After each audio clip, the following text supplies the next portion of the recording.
Today on Sekulow, surprise, surprise, as the chairman of the Joint Chiefs of Staff predicts that terrorism will arise out of Afghanistan. That's terrorism that could strike here in the United States. Keeping you informed and engaged, now more than ever. This is Sekulow. Is the U.S. safer today since the U.S. has withdrawn from Afghanistan? My military estimate is that the conditions are likely to develop of a civil war, and that will then in turn lead to conditions that could in fact lead to a reconstitution of Al-Qaeda or a growth of ISIS or other myriad of terrorist groups. We want to hear from you. Share and post your comments or call 1-800-684-3110. You could see a resurgence of terrorism coming out of that general region within 12, 24, 36 months. And now your host, Jordan Sekulow. So when this administration tells you that you might see something happen in 12 months, I think it could happen, like next week, based off how bad they planned the Afghanistan exit in the 90 days. Remember, well, we at least have 90 days until Kabul falls. That was the at least, and it took, a week and a half or less. And then the rest of the country was falling in days. Now the Taliban in full control. They even announced this hardline cabinet today as we speak. I hope you all had a great Labor Day weekend, but there's a lot of serious news to discuss. First off, this is, again, who you were listening to in the opening. That's General Milley. He is the chairman of the Joint Chiefs of Staff. He is now acknowledging that because the U.S. has left, there will likely be a civil war in Afghanistan. So we've left that behind for the people there after 20 years. And two, that there will be a resurgence in terror organizations. He named the Al-Qaeda and ISIS types. We already saw them carrying out attacks inside Afghanistan. But now that we're gone, that they will be able to spread their terrorism around the world. I said this, I think it was very early on in this Afghan withdrawal. I know it's in one of the video clips we play when I was on the air. And I said, is this where we have to get back to?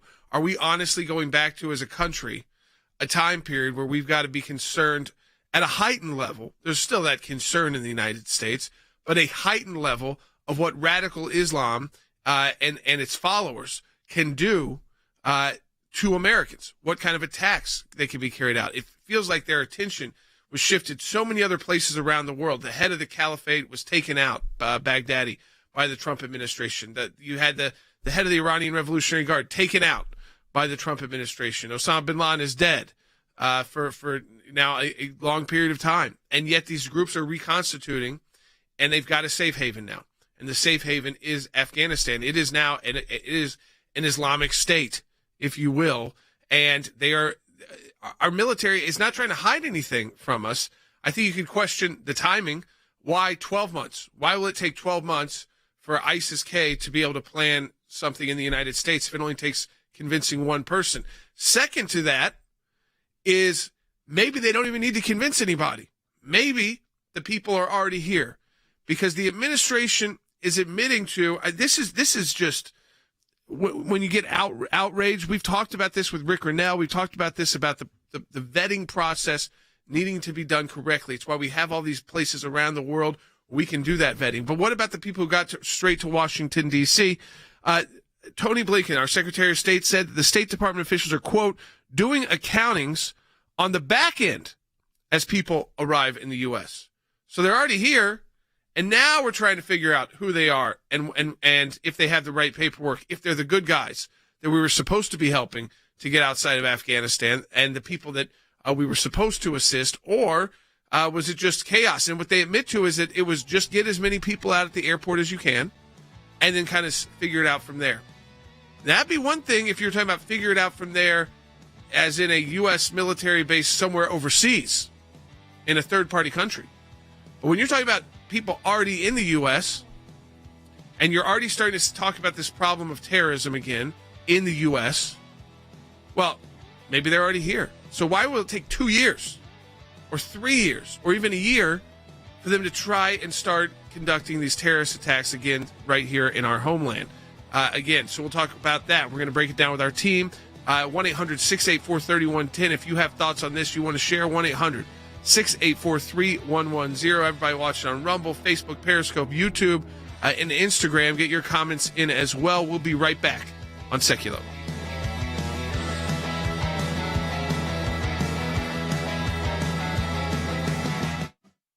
growing outrage over Americans and Afghans still stranded in the country. Hundreds have been waiting for days for these charter flights to take off from the northern city of Mazar-e-Sharif. All the Taliban would tell us is they're looking into it. With no U.S. presence on the ground in Afghanistan, it's now all in Taliban hands. This is indicative of the failed withdrawal plan. If we don't have adequate intelligence to see what's going on in those places, that tells you that we're in for a whole lot of trouble in the months and years ahead. These are planes full of innocent people. They need to be let go. Our government knows the right levers to pull to convince people inside the Taliban to do the right thing and let these planes fly. They are not clearing the airplanes to depart. They've sat at the airport for the last couple of days because the Taliban wants something in exchange. This is really, Chris, turning into a hostage situation where they're not going to allow American citizens to leave until they get full recognition from the United States of America. No, that's a long way off. They're basically being held at ransom by the Taliban. The Taliban confirming it has stopped the planes from leaving, claiming the airport is not active. The White House saying it is not aware of a hostage situation. A relatively small number of Americans who we believe are seeking to depart from Mazar-e-Sharif with their families. We have been assured, again, that all American citizens and Afghan citizens with valid travel documents will be allowed to leave. The State Department adding it understands the concerns of those who want to get Americans and Afghan allies out, but noting we do not have personnel on the ground. We do not have air assets in the country. We do not control the airspace. Blinken continues his trip today, but the Senate Foreign Relations Committee will be awaiting his return when he gets back a week from today to testify about what went down, who knew what, and when.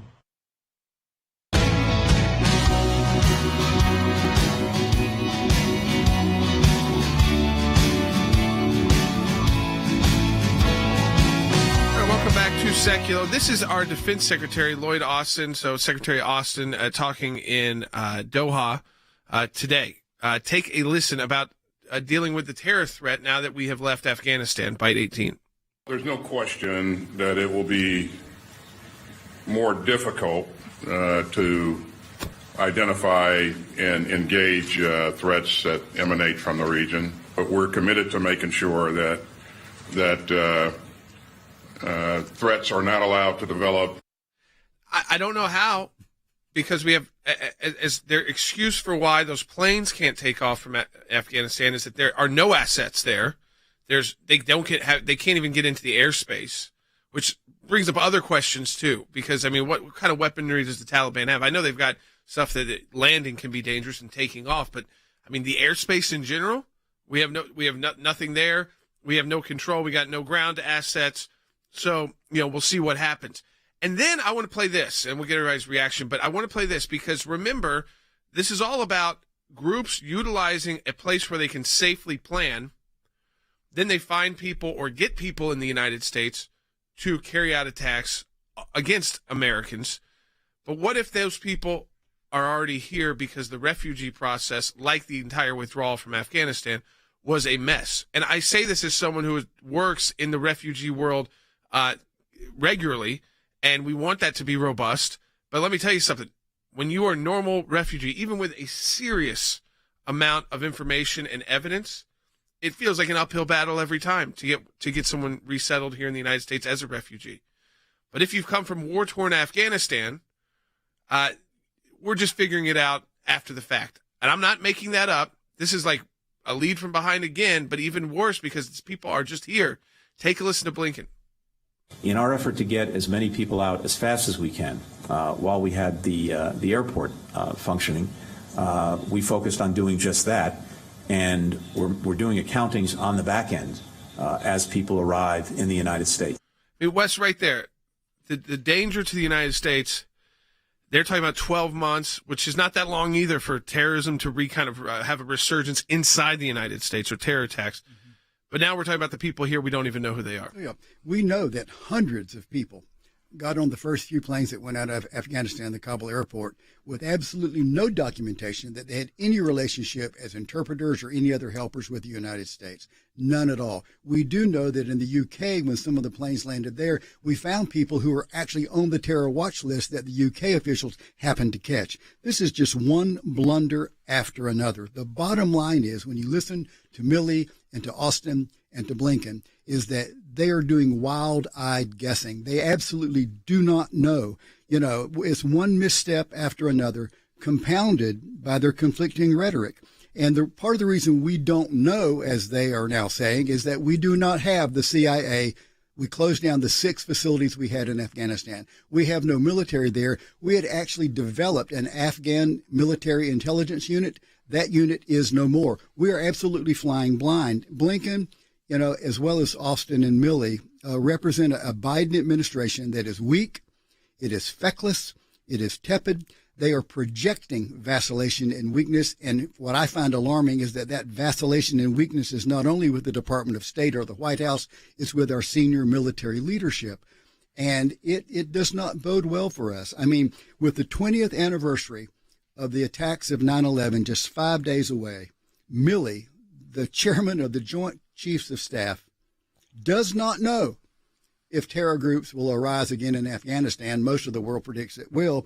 But he also was asked whether or not U.S. troops will have to go back to Afghanistan to counter the terror threat, and he doesn't know that either. That is not reassuring. 5 days away. We fought the Taliban, this terror group, and al-Qaeda for 20 years, and last week we didn't withdraw, Jordan. We surrendered.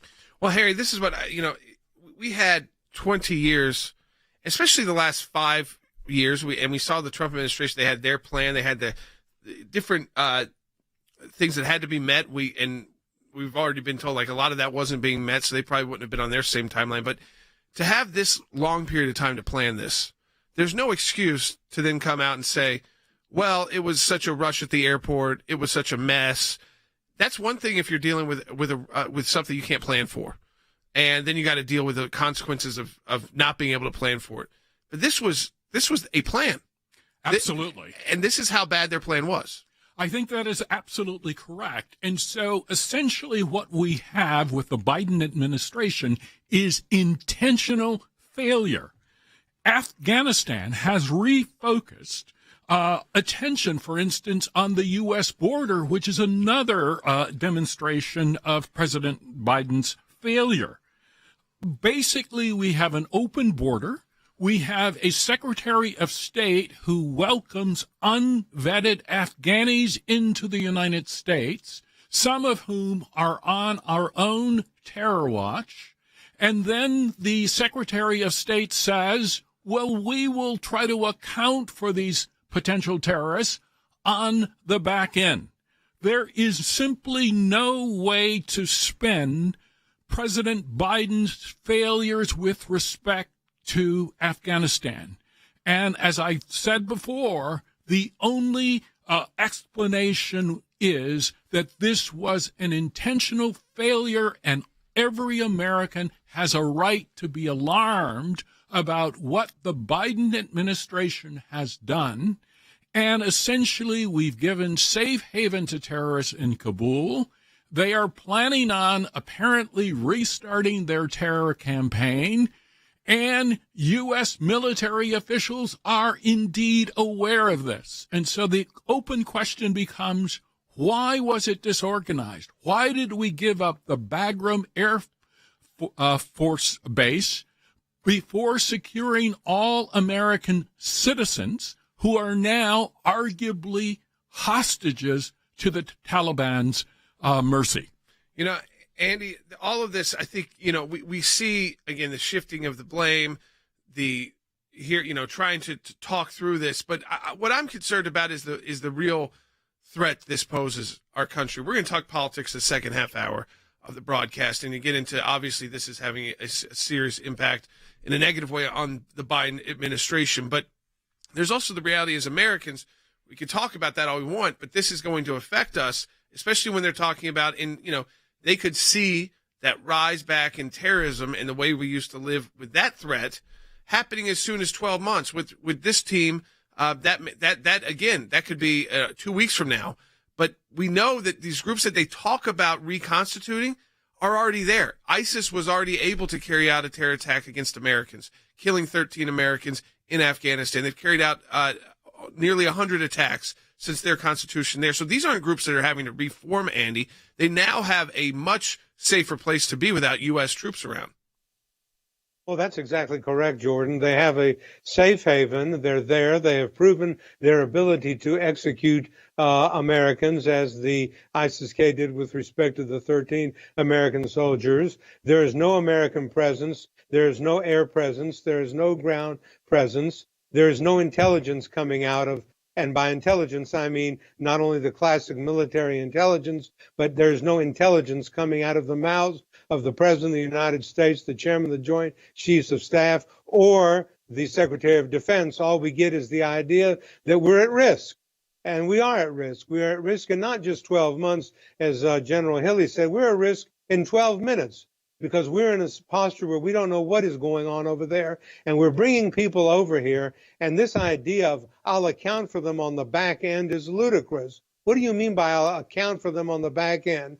I'll bring in droves of people into Dulles Airport, into Philadelphia, into other cities in the United States from Afghanistan. And then after we've turned them loose on American soil with all the rights that are going to be accruing to them, because I can hear the left-wingers right now saying all the rights that are accruing to them because they're on American soil. And now we're going to sit and go through the vetting process when we have let them in the front door of our house and they're on American soil. We're now going to go through the process of determining whether or not they can push the terrorist button. This is ludicrous. There's an expression that I'm not going to use on the air, but we use it in the South about being backwards on a donkey or a mule, and that's the way this has been executed. It is not it is a shame to the Americans that we have surrendered in this fashion and that we have evacuated in this way. In our second half hour, we're going to get into more of the politics of this. In Washington, D.C. is preparing next week. Secretary Blinken will be before the House Armed Services Committee, and this will be that first test because Democrats control the chair of that committee, whether or not they hold him to account. Yeah, Jordan, will be the House Foreign Affairs Committee. And look, just I would tell you this. Two questions have to be answered. One, is there going to be accountability for things like not using the Ramstein base for this vetting, doing that in the United States? But then, Jordan, I really do think the larger question is the one you mentioned. Are we ready? Are we prepared? Are we vigilant for the next attack that, Jordan, we know is being planned? Even General Milley says that. And I would tell you this. If he's saying that, Jordan, the president was warned of that before taking this action. Absolutely. We're going to talk about an ACLJ victory for religious liberty when we come back this week. I want to make sure, with all that's happening around the world, I want to make sure we do take time during these shows to get to these ACLJ victories. Abby Sutherland, a senior counsel with the ACLJ, is going to be joining us to talk about this victory in Pennsylvania. We're taking your phone calls as well. 1-800-684-3110. Thanks to your support of the ACLJ, we have had many victories. The report is coming out. It shows that not only did Tea Party groups get more scrutiny, but so did a host of other conservative groups. It was something that no one could believe our government was even capable of doing, and now they were admitting it. It's one of the most significant wins in the ACLJ's history. To take on the IRS and win, for the ACLJ, life has always been a top issue. Barbara, I am here at this site because there are thousands of people and millions across America that say abortion's murder. When you're fighting for the life of the unborn, you're on the right side of history, you're on the right side of law. These are young people in their 20s and 30s that are doing this, are fighting for life to beat back the abortion juggernaut. It's very important that we remain hopeful that the courts that the Trump administration was able to impact will give us good rulings that are based in law and sound reasoning. This is one of the social issues we're winning. There are historians that point out that religious persecution is at its highest level since the first 3 centuries when the Roman Empire led religious persecution. A mid-state pastor's family is fighting to bring him home. We are getting my husband after 7.5 months.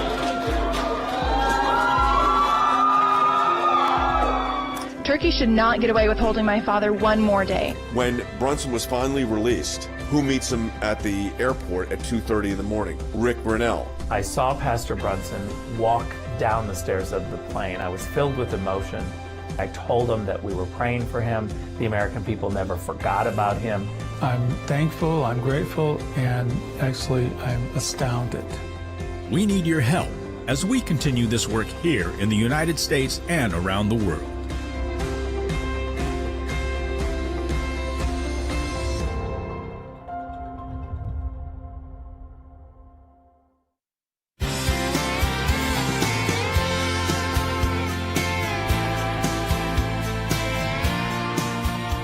Welcome back to Sekulow. We are taking your calls. We're going to get back into Afghanistan, the politics of this as well in the second half hour, because these leaders are going to have to face Congress starting next week. They're already talking a lot to the press. They're in Doha today, so you have fresh insight from our Secretary of State, from the Joint Chiefs of Staff. Abby Sutherland, though, a senior counsel with the ACLJ, is joining us now to talk about a religious liberty victory out of Pennsylvania. And Abby, this is an old school ACLJ type case where we had individuals utilizing a public place to distribute religious literature, and they were told by a city employee, you can't do that. Tell people what happened here. That's right, Jordan. The city employee actually not only informed the church member that she needed to cease her distribution of religious information at a public square, but that such activity was never permitted in the public places within the city, which is a completely misleading statement by the city employee. We know, obviously, streets, public sidewalks are the traditional public fora, and that distributing religious literature is a protected First Amendment activity.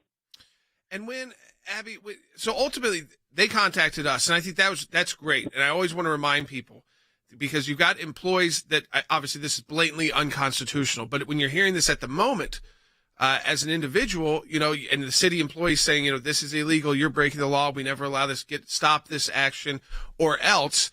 But the individuals, they contacted us, Abby. That's always key, is that when something like this happens, to contact the ACLJ so that we can kind of figure out what happened, get the facts, and then contact the city. And that's what we did here. That's exactly right. And the individual that reached out to us was even apologetic, and indicated, that she didn't think this was probably very important to the ACLJ, but that it was important to her. And so we just assured her this is what the ACLJ is here to do, whether it's little or big. We're here to defend those First Amendment rights. Many times, all it takes is a phone call or a letter just outlining what the law says and what the law requires in order to resolve the matter. And that's exactly what we were able to do here within a few days of this individual contacting us. So to talk about that, too, so when the city was contacted, they took action. I mean, and I think it's great for everyone to hear this and understand what Abby's talking about, what we always talk about the ACLJ. It does take that single individual, from whether they're from a group that feels like their rights were violated, or individually that their rights were violated, to contact us, to never feel like it's too small. Because oftentimes you're the person who was willing to contact the legal organization like the ACLJ. We don't know how many other people have been told by those same city employee that you can't be here, you can't do this. So you're standing up to protect everyone's constitutional rights because you're willing to contact us. And that's what happened, Abby. So then we contact the city. How did they respond?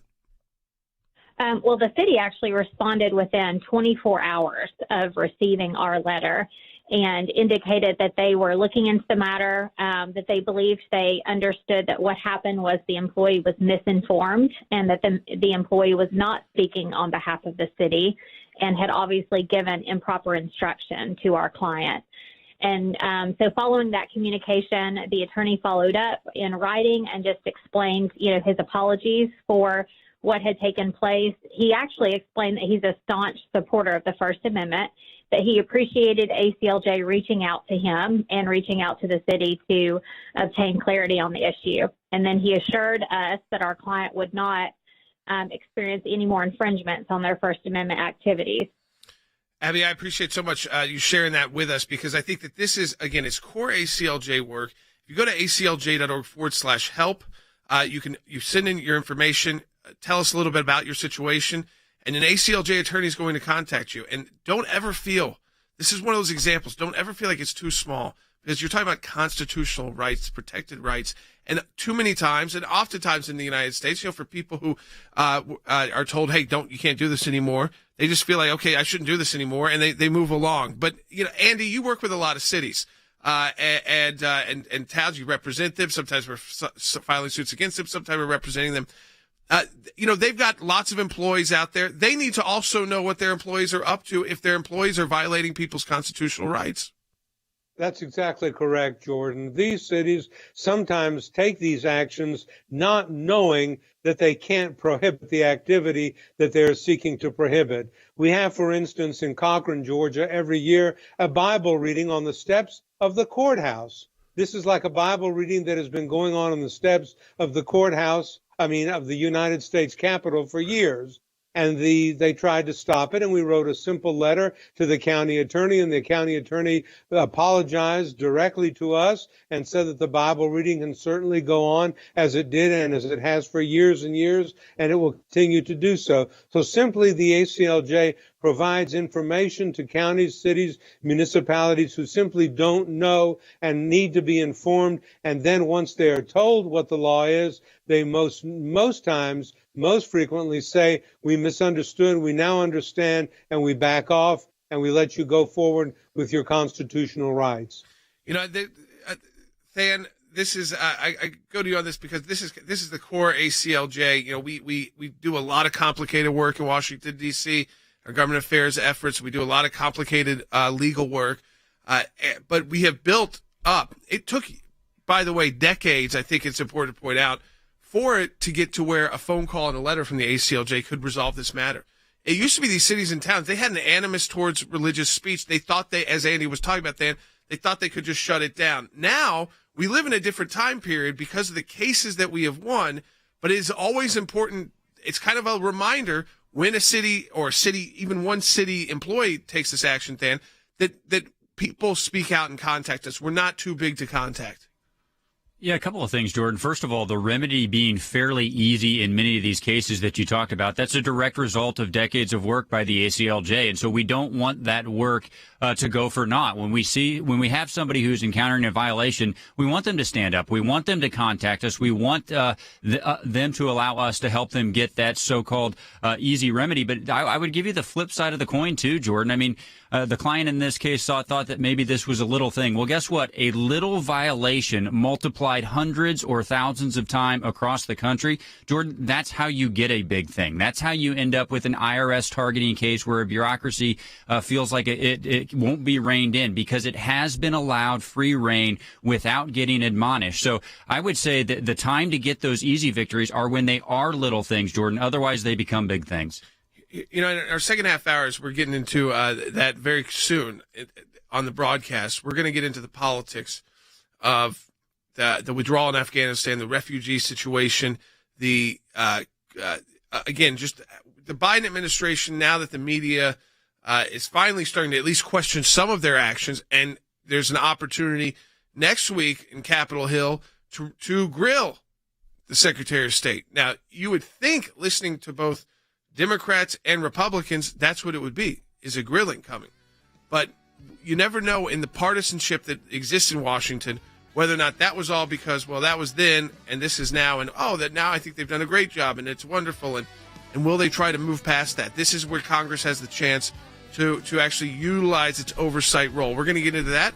We're even going to get into poll numbers because it's been a shockingly drop for Joe Biden. We want to get your thoughts on this as well, too. How poorly managed and how much you think this withdrawal from Afghanistan is going to affect the American voter. Midterm elections not too far away. 1-800-684-3110 if you want to talk to us on air. That's 1-800-684-3110. We'll be right back on Sekulow.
keeping you informed and engaged.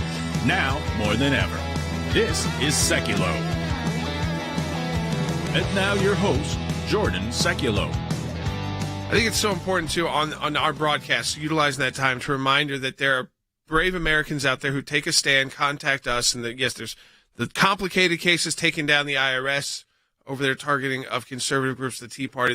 Those can take years. There's the case of the Supreme Court.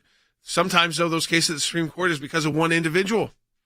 One individual who said, you know what, I think I can have my Bible club, or I think I can have this speech right here. I should be able to do this. This is part of my constitutionally protected rights.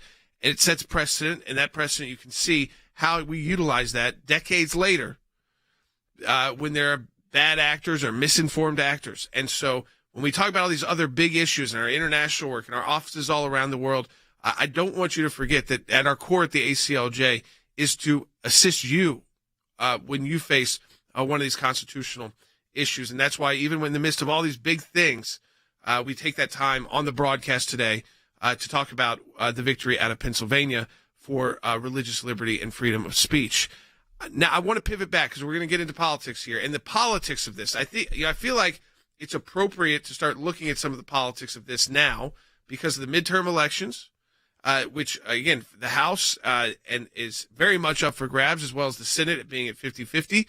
So the impact these decisions can have. Usually, if I was being just fair and honest as a political commentator, and so has worked in politics a lot, you would say that these international issues typically fade from people's mind over time, and that they don't end up voting because of something that happened overseas.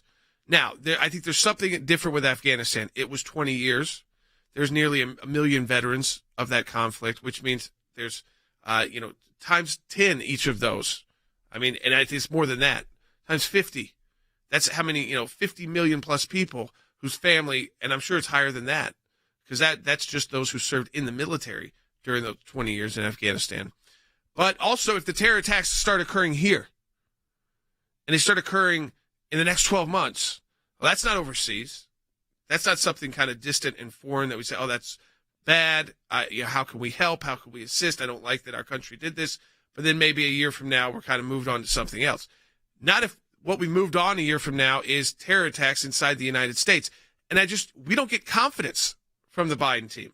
I think this has been a lot of their problems with every issue, domestic and foreign, is that they don't make you feel confident when they speak. So they're speaking today, and they're in Doha. They're at one of those the refugee centers in that are not in the United States to do this processing.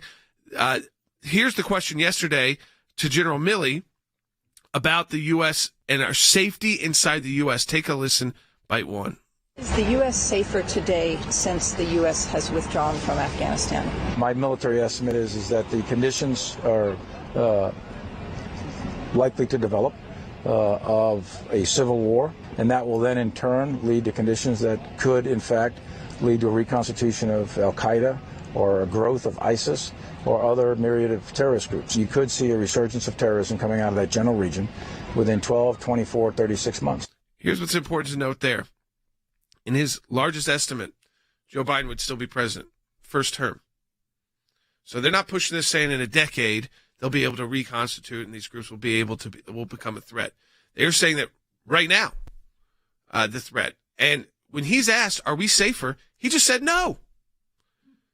Now, he didn't resign.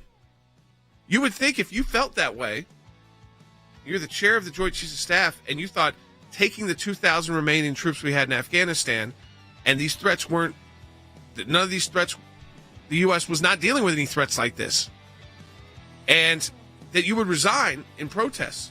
But at that level, they become very political too, very much like politicians. And that doesn't mean take away anything from their service over their decades of service. But to get to that level, you're playing with politicians and politics every day. So the fact that you can say no in a bunch of words, saying how this is going to cause a threat, there's going to be new terror groups, even terror groups we haven't thought of before. ISIS has already killed 13 Americans in Afghanistan. Now they can export that because we're doing back-end vetting after you're already released inside the United States. Maybe that's why the poll numbers are so low. We'll be right back on Sekulow.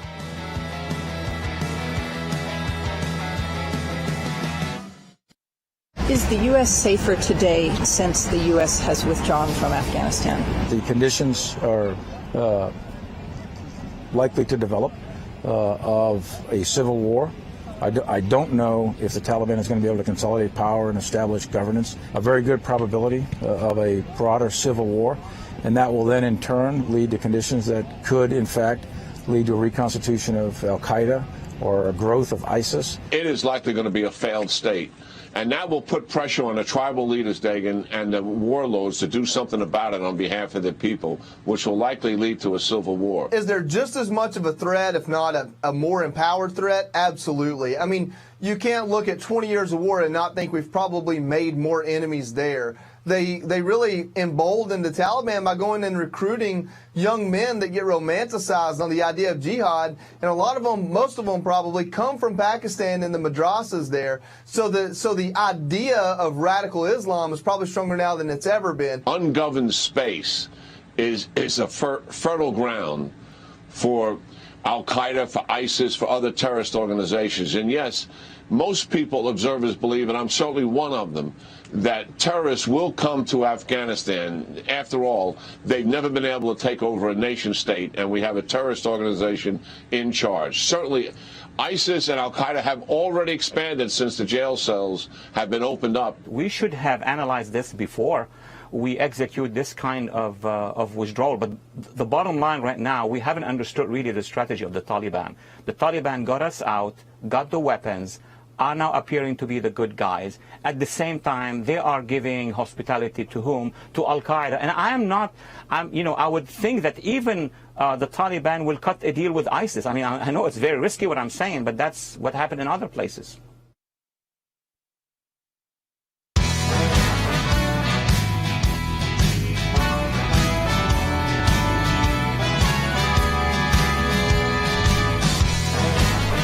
So in the latest Real Clear Politics polls, and so the kind of the polls of polls, President Biden's at 45% approval. Now, if you get into actually the details there, where has he dropped the most? It's independent voters. Obviously, Republicans were never really in favor, and Democrats were pushing, but he's lost support amongst Democrats and especially independents, which are key to any election, midterm elections, presidential elections. I mean, you get it to specifically on foreign policy, he's only got a 40% approval rating. On immigration approval, 34%.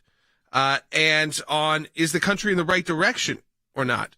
30% of Americans believe we are in the right direction. That means 60%. That gets way past just Republican, Democrat, Independent. That's just a vast majority of Americans, 60%, believe we're going in the wrong direction. But it's the weakness that we portray. I really do believe. I mean, there's the actual events on the ground, but then the weakness that is portrayed.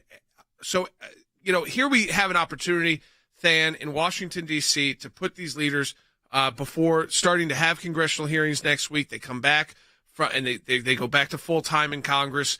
And this is the opportunity, because I think if they just give them a pass, because the Democrats are in charge of all these committees, and it's kind of doesn't feel the same way that they were talking last week or 2 weeks ago, then we missed a real opportunity as a country. And I think it could start having serious ramifications on the elections, because so much of what they're talking about, Dan, is domestic. It's about the refugees who are here who aren't vetted. It's about terrorism attacks in the United States, not over in Afghanistan.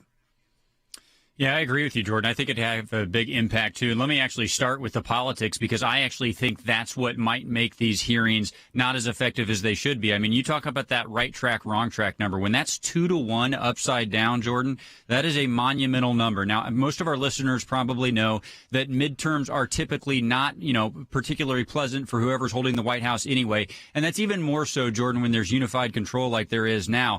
But, Jordan, about the only thing that can save that, especially in the House of Representatives, is when you have a very popular president, or the American people are rallied in a unified fashion around that president. We have exactly the opposite right now. So Democrats in Washington, D.C., I'm telling you, Jordan, you can feel it in the air. They are scrambling to try to save that.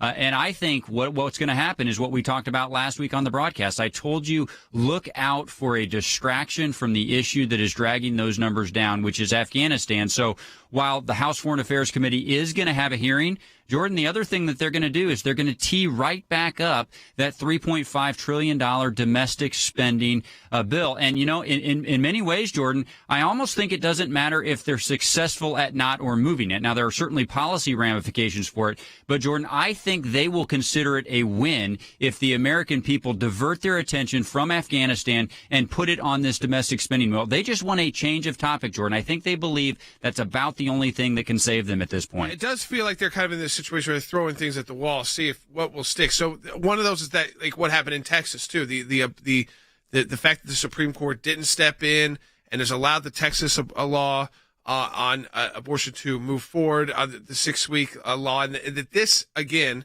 I want to play because they're trying to. This is playing to the base.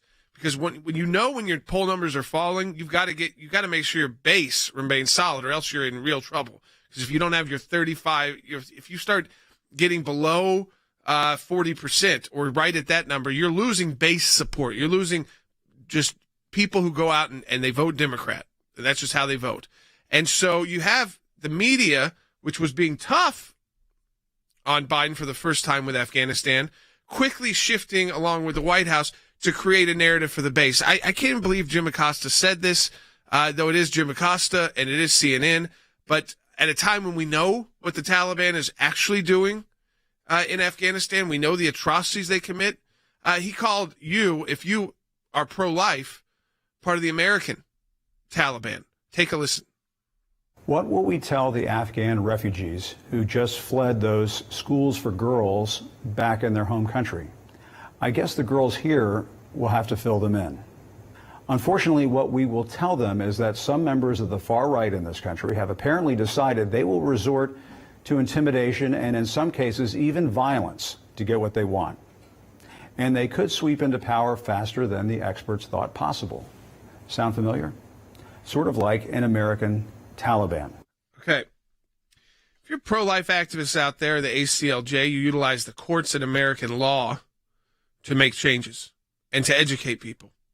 So you pass a law, you have to defend it in court. Planned Parenthood will bring a challenge. That is not like taking up arms and killing a school full of girls or having a suicide bomber go in and strap on.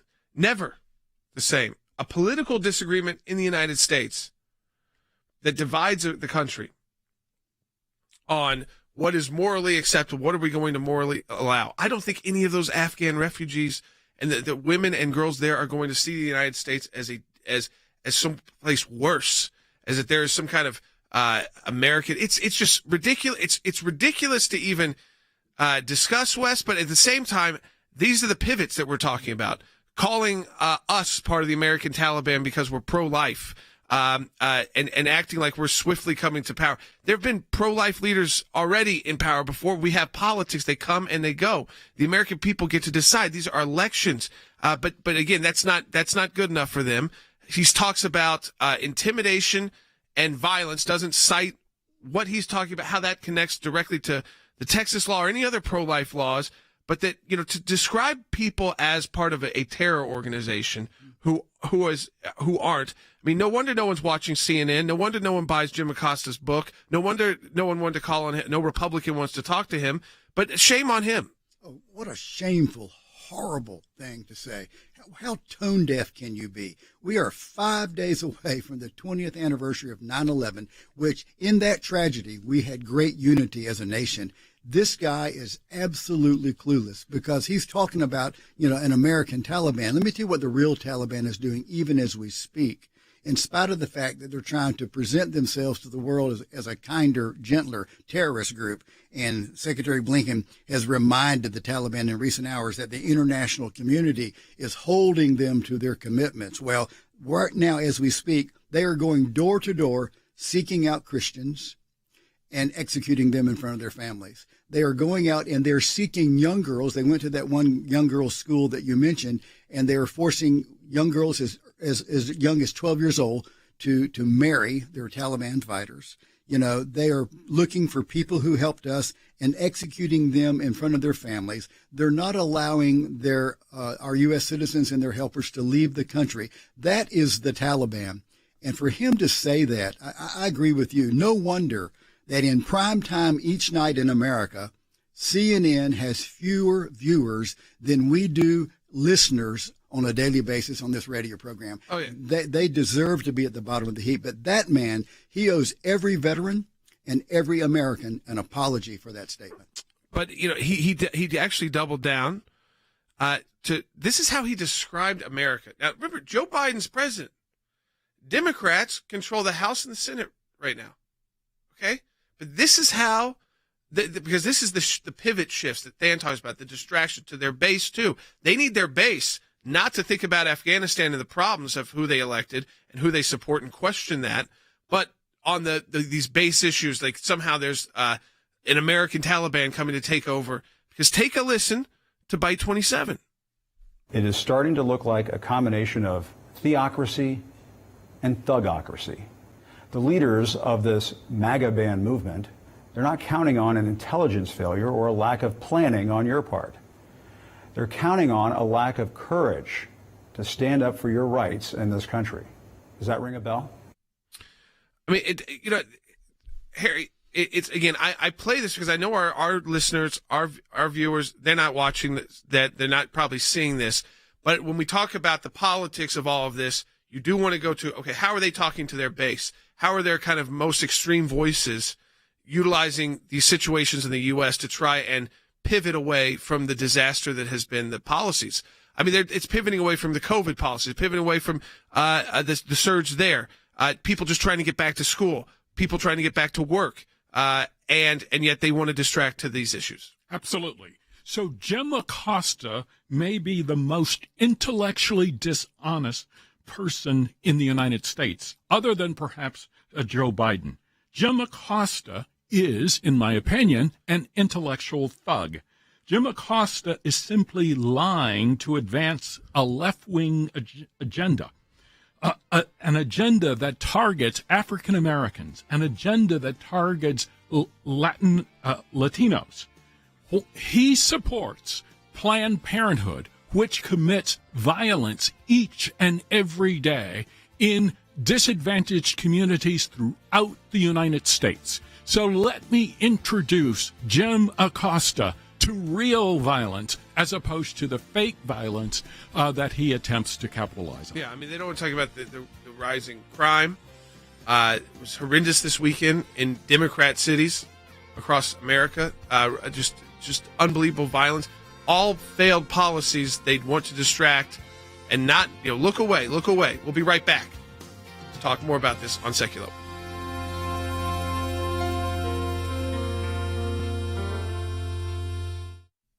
In my time in service, both as CI director and as Secretary of State, I watched the good work that the ACLJ was doing here in the States and all across the world. The ACLJ's work at the UN, overseas with the European Court of Justice, is incredibly important. We have on our team lawyers, non-lawyers as well, that are policy experts. They're all engaged in foreign policy issues. We have been focused on protecting the nation state of Israel, particularly before the United Nations. We don't shy away from the battles that are going on at the UN and just complain about them. We actually try to go in and do something positive and actually affect change. The risk of an incomplete or unsolid relationship within the United States of America and Israel is real. Israel is very important to the ACLJ, and we will always fight for Israel's rights. We had a series of cases at the European Court of Human Rights, primarily dealing with religious liberty. And as Secretary of State, I saw this too. Nations that had more religious freedom were on firmer footing. They had better democracies. America has always been the world leader in religious liberties, in freedom of conscience and freedom of speech. We've taken the First Amendment, and that has been our cornerstone. It's to defend the rights of people of faith and others that are having their rights abused. We not only hold our government accountable, but we hold other governments accountable. You have to keep the battle going when it's not cool anymore, when it's not the number one story on TV. You have to actually be committed to finding it out, or else you'll never win. The ACLJ is front and center on this, whether it is going after the deep state, whether it is litigation that we're engaged in. Your support of the ACLJ enables us to do all of this. Go to aclj.org today. That's aclj.org.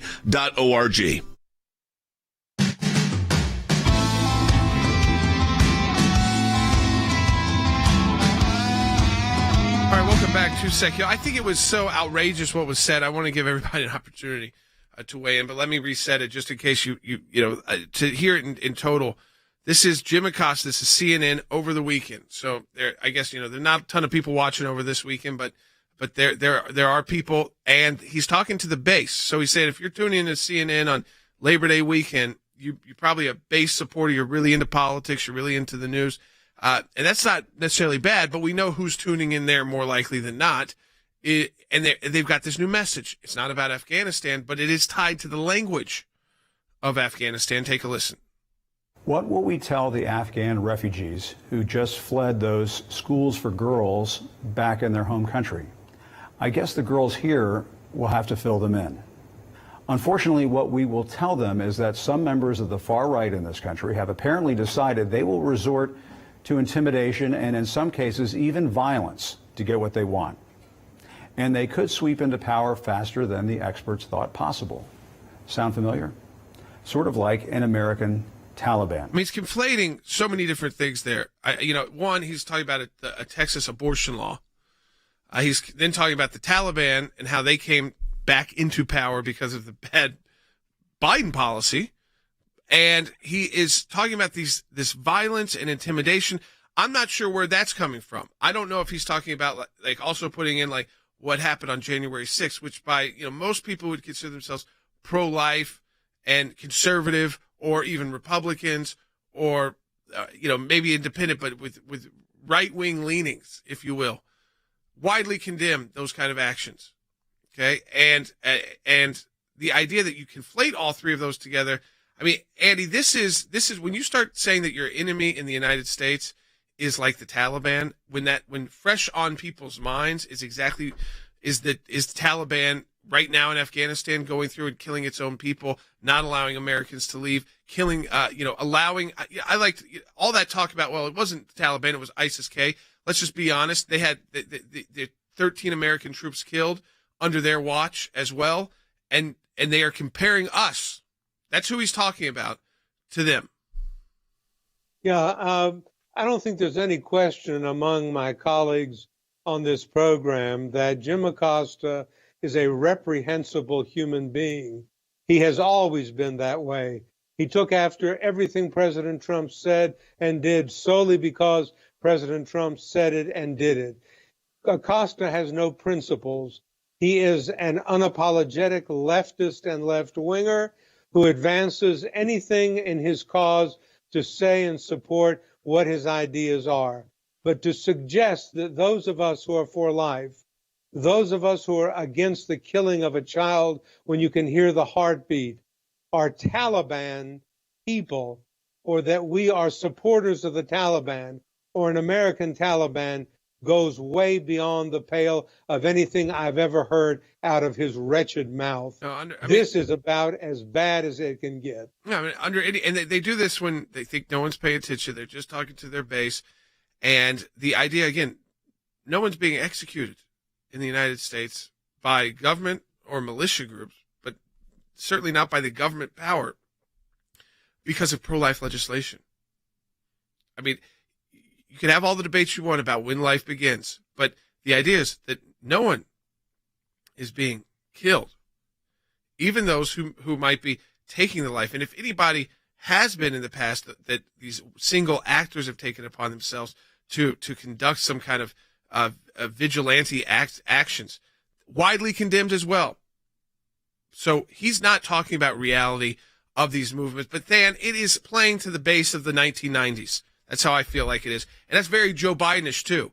The abortion movement feels very old school because they don't like science. They don't like the technology. It's all about the protesting, and it just feels dated because they're not moving with the times, because the times and the information hurts their talking points. So they go back to the 1990s of calling us the terrorists and the Taliban.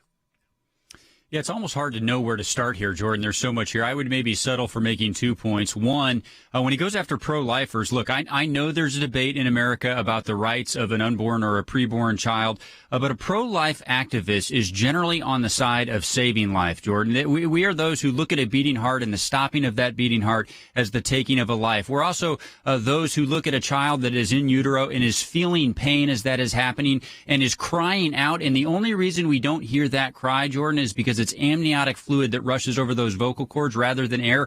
We see that as the taking of the life. Juxtapose that with point number 2, Jordan. We know from General Milley, we've played the sound on this broadcast today, that the threat from the actual Taliban, the Taliban that is actually for the killing of Americans, they've done it before. They now control vast swaths of land. The threat from that Taliban, the real Taliban, Jordan, it's rising. So the intentional conflation of those two things does two things. One, it pushes pro-lifers away from the argument that they're making. Jordan, it also distracts from a very real and present danger that we know is coming and that this administration ought to be focused on.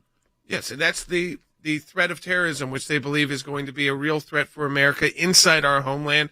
Their best estimates are 12 to 36 months. And let me tell you, they're not very good on estimating anything, especially when it comes to the terrorist groups. But to get back to the politics of this, too, as well, I think it's very important to just put it into scope, as we talked about all these issues today, is that, Wes, ultimately, people are going to go vote. And it's more than a year away still in these midterm elections, but they're going to make that decision whether or not to hamstring this administration further. It's still pretty hamstrung because of the 50-50 Senate, or buy into this. And I think, listen, it's more than a year away. There's the poll numbers. It's whether or not Democrats embrace Bidenism or not, I think is the big question. It's not so much the Democrat Party's problem with getting enough people to vote their way or Republican. It's him now. It's about his policies because he's made major policy decisions. In 8 months, he has totally changed the trajectory of this country, and he's impacted national security, the economy, on and on and on. I don't think many of the Democrats, especially moderate Democrats or Democrats who were elected from more conservative districts, I don't think they can help but disassociate themselves from this president. I think even with the time that passes between now and midterm elections, that he has a political price to pay, because the bottom line, and I think Sam would bear this out when it comes to politicians, it's about survival. It's about being reelected. And this president is a drain on their possibility of being reelected. I don't think that'll change in 14, 15 months. No, it's hard to imagine that. I mean, we packed in a lot today, obviously talking about all the situation in Afghanistan, getting you up to speed. There's a lot of this breaking too, and it's important. If you're watching this broadcast, it will reload so you can share it with your friends and family, because here's where we have the military top brass telling us terrorism will be a real threat in this country. They can't do as much about it because we're no longer in Afghanistan. That's now a safe haven. They talk about ISIS. They talk about Al-Qaeda again. But they also talk about groups that we don't even know about yet, who may be forming for the sole purpose of carrying out attacks on the American people. And, of course, their ultimate goal is to be able to carry out those attacks on Americans on American soil. We haven't even gotten into the other issues that are plaguing this administration that are being ignored. Again, the media took like a moment to be honest and fair because everybody could see what was happening in Afghanistan and how bad that was, the crisis there. But now that the cameras are kind of moved away, they're going back to the oldest of oldest politics, calling the side they disagree with terrorists. That's what they are doing now. They're calling you and me terrorists because we support, for goodness sakes, a pro-life position. But did CNN fire Jim Acosta? Did he apologize? No. We'll talk to you tomorrow on Sekulow.